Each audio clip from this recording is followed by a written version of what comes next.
এই কাফের মুশরিকরা জানে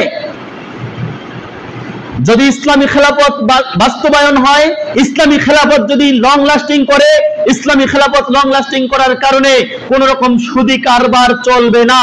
এই কাফের মুশরিকরা জানে ইসলামী খেলাফত লং লাস্টিং করলে, ইসলামী খেলাফত প্রতিষ্ঠিত হলে মানুষকে, মেয়েদেরকে আমরা যত্রতত্র ব্যবহার করতে পারবো না, ছেলেদেরকে আমরা যত্রতত্র ব্যবহার করতে পারবো না।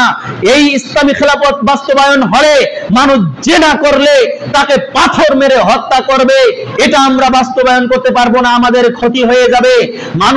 কাফের মুশরিকরা জানে যদি কিনা ইসলামী খেলাফত লং লাস্টিং করে, ইসলামী খেলাফত যদি প্রতিষ্ঠিত হয়, আমাদের কোন রকম প্রভুত্ব সারা পৃথিবীতে চলবে না।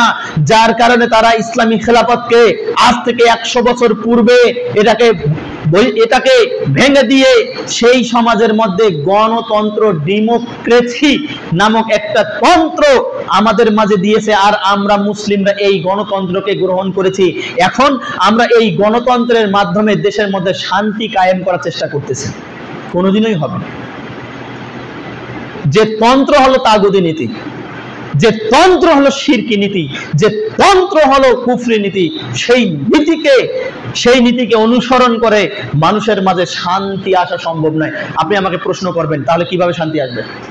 তাহলে কিভাবে তাহলে আমরা নির্বাচন করব? কিভাবে আমরা আমাদের নেতাকে আমরা নির্বাচন করব? আপনি ইতিহাসে ফিরে যান, ইসলামিক ইতিহাসে ফিরে যান, খেলাফত প্রতিষ্ঠা কিভাবে করা হয়েছে, কিভাবে খলিফা নিযুক্ত করা হয়েছে, এইভাবে নিযুক্ত করা হবে।